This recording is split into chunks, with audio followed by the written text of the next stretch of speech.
Hello again. Welcome back to Classic Vinyl Podcast. I'm one of your hosts, Justin. I'm here with my other host, Tyler. How you doing today, Tyler? I am so privileged to be here tonight. So today we're going to do one of Jimi Hendrix' songs, Stone Free. It's a non-album single that he released as a B-side, and it come out later on a couple other albums, but we'll get to that. So let me give you a little history on Jimi Hendrix. So May of 1966, Jimi Hendrix, he was struggling on the R&B circuit, but he actually met Keith Richards from the Rolling Stones, and they actually became fast friends. And Keith Richards introduced him to Chas Chandler, and he wanted to manage and produce artists, and he was interested in Hey Joe, the song, and so he brought him to London and signed him right there. And they soon formed the Jimi Hendrix Experience, and that consists of course, Jimi Hendrix on vocals and guitar, Noel Redding on bass, and Mitch Mitchell on drums. And the Jimi Hendrix Experience was signed by Kit Lambert and Chris Stamp, who was actually the managers for the band The Who at the time. And they signed him to Track Records in October of 1966. And one of the things that really made Jimmy famous, he was playing at a famous club in London called the Bag of Nails, a famous nightclub, and you had all kinds of stars that would be there, like Eric Clapton, John Lennon, Paul McCartney, Jeff Beck, Pete Townsend, Brian Jones, Mick Jagger, and every one of them, when they saw Hendrix, were just absolutely stunned by what he could do on guitar. Anybody that knows Hendrix knows he isn't like the best singer in the world, but for some reason it just fits with what he does. The first single the Jimi Hendrix Experience released is actually Hey Joe, which was a cover, and it had this song that we're doing today, Stone Free, as the B-side. It hit number 6 on the charts, and March of 67 is when he came out with Purple Haze with The Wind Cries Mary as the B-side, and that hit number 6 on the charts. And their debut album, Are You Experienced, which we've actually reviewed here on this podcast, a lot of people consider that one of the best debut albums by an artist of all time, and I would have to agree. It's a pretty powerful album. For sure. One other thing that helped propel Jimmy to stardom was when he played the Monterey Pop Festival, and he was actually recommended to the people putting that festival together by Paul McCartney, because McCartney had seen him at the Bag of Nails Club. And that's the time he famously lit his guitar on fire on stage, and you see that in all kinds of old clips and things. And that performance led to bookings with Big Brother and the Holding Company, you know, Janis Joplin, Jefferson Airplane, the Monkees, big artists. That really propelled him. Their second album they released was called Axis, Bold as Love.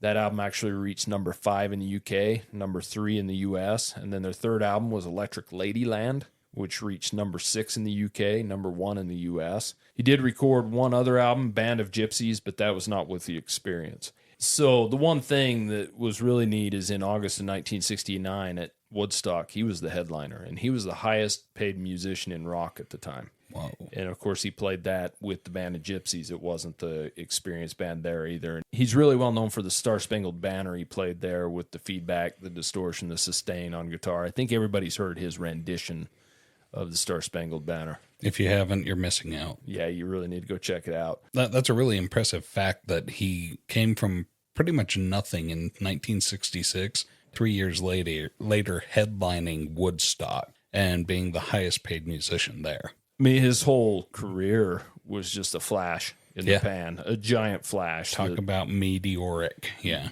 that still burns today. Of course, September 18th of 1970 is when Jimi Hendrix died, another famous member of the 27 Club. His death was ruled asphyxia while intoxicated with barbiturates. What Jimi Hendrix did in 4 short years is what's really impressive. I don't think there's too much debate that most people consider him the greatest guitarist of all time. And I think that's what overrides his vocals and everything, and what makes him so amazing is the things he did on guitar. The sounds he got out of guitar, the evolution he brought to guitar is just absolutely amazing. And still to this day, there's very few people that wouldn't say he's the greatest guitarist of all time. But all in all, Jimi Hendrix has sold over 110 million albums worldwide. He's released more albums after his death than he did, you know, during the time he was active. So it's pretty amazing, the live albums and the outtakes and things. And we'll kind of get into that with Stone Free was another song that we actually listened to both versions today. So we'll kind of give some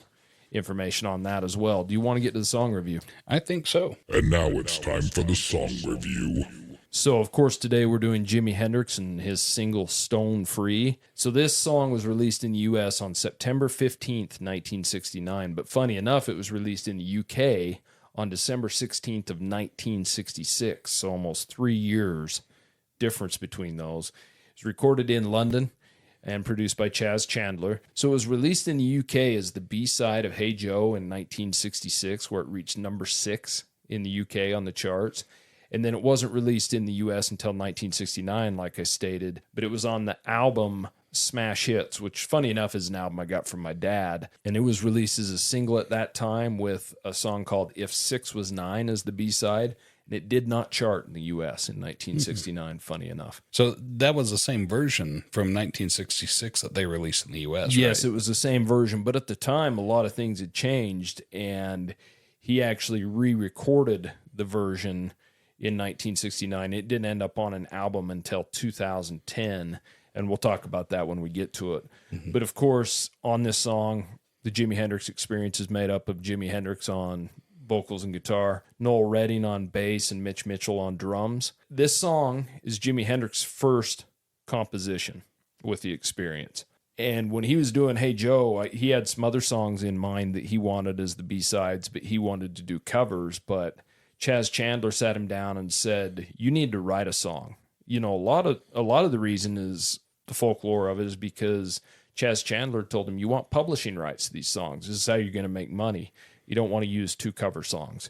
And he sat down and wrote Stone Free, and that's what ended up as the B-side of Hey Joe. So this is somewhat of a counterculture anthem with the lyrics. They kind of praise the fancy and free life that you were having at the time, the free love type of movement. And it really reflected Jimmy's restless lifestyle at the time. This is the theme music of people that don't button up their shirts. Basically, yeah.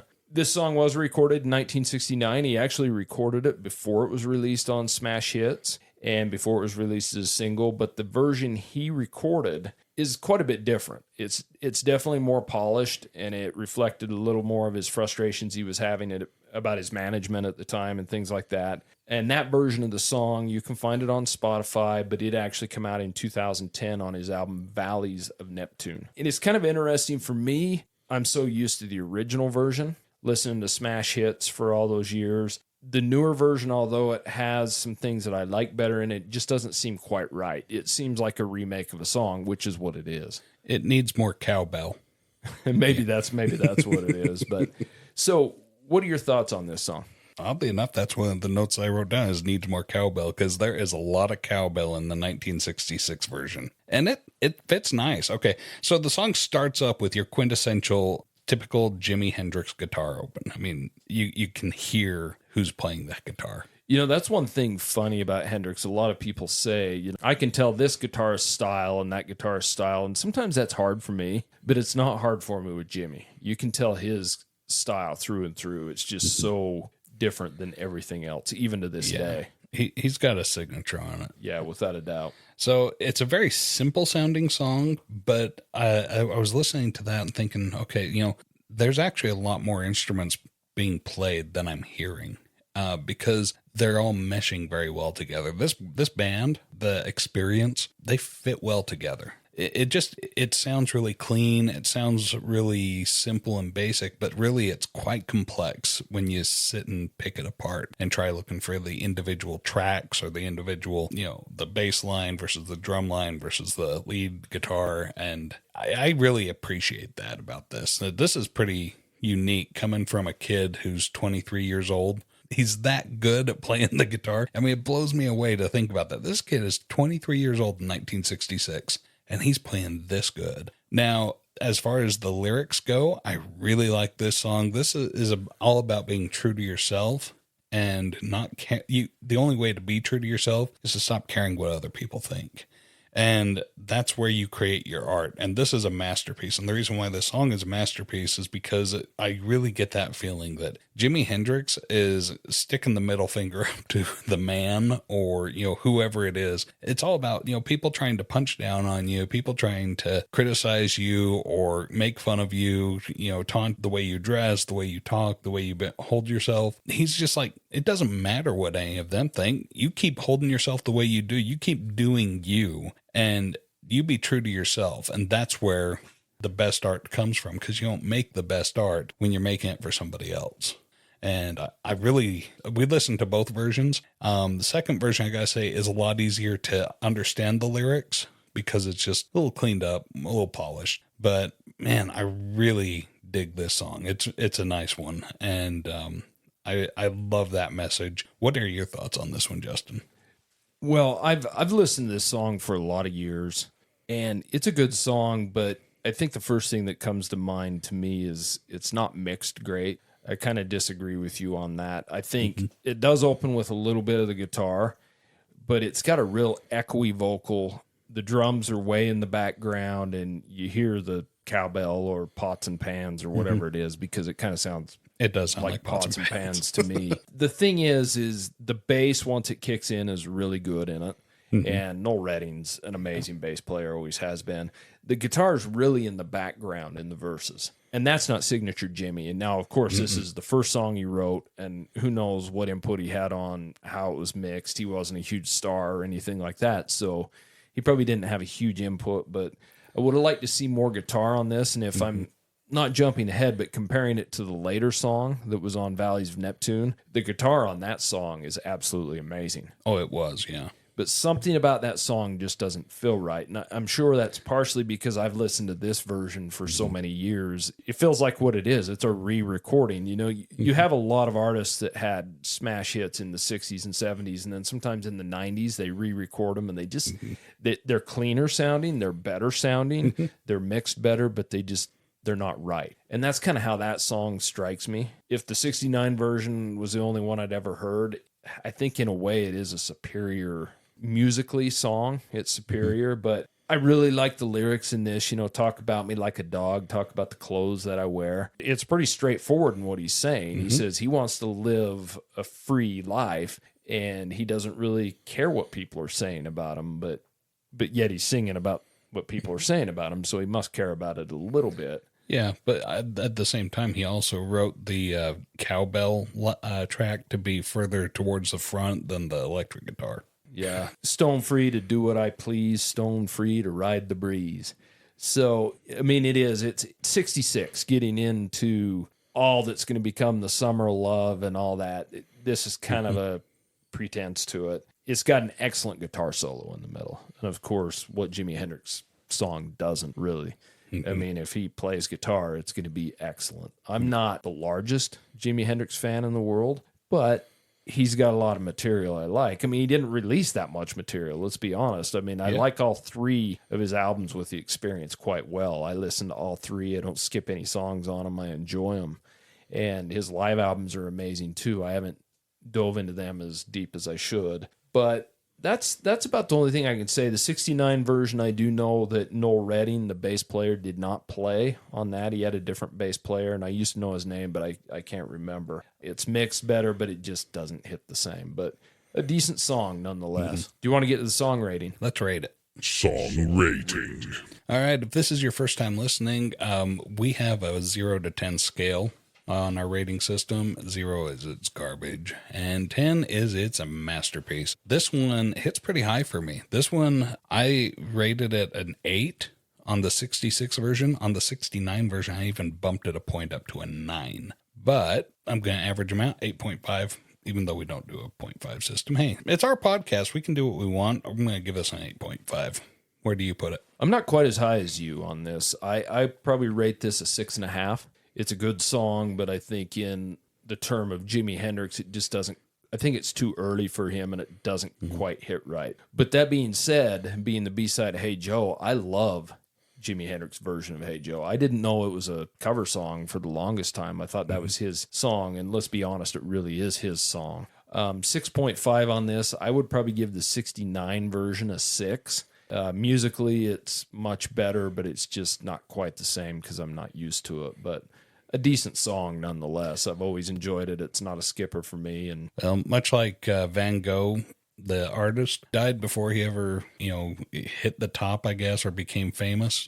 Jimmy was taken way too soon as well. And who knows what kind of music we would have got from, because he was on an exponential rise to stardom. And sometimes when these musicians die, that's what martyrs them and what makes them great. You know, we talk about Jimi Hendrix, Jim Morrison, or any of those groups. When you want to compare them when they've had members die, especially key members, it does martyr them in a certain manner, and I think that makes them more popular, unfortunately. If Jimi Hendrix would have kept making albums and music until the day, would it be diluted and we wouldn't enjoy it? I don't know. That's really hard to say. I think we would, unless he turned out to be some sort of asshole, but I don't see that. No, but there's something about burning bright. Yeah, at the top of your game. Yeah, something about it. Kind of throws you into a legendary status. Yeah, Jimi Hendrix and Jim Morrison, obviously, you can throw Janis Joplin in there. Those are the three big ones from the 27 Club in that time that really happened. You can look at, say, John Lennon when he died, but that was after the Beatles were done and things like that. You've got Brian Jones, who was in the 27 Club from the Stones, but he wasn't a big member of the Stones at that time, so it wasn't as impactful, but unfortunate either way. So that's Jimi Hendrix, Stone Free. Let us know what you think. ClassicVinylPodcast@gmail.com. And like always, we really appreciate you giving us a chance and listening to us. Until next time,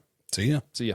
Thank you so much for listening to Classic Vinyl Podcast. And don't forget to subscribe on Spotify or Apple Podcasts or wherever you listen to your podcasts. Follow us on Instagram at Classic Vinyl Podcast for updates, and also share us with your music-loving friends.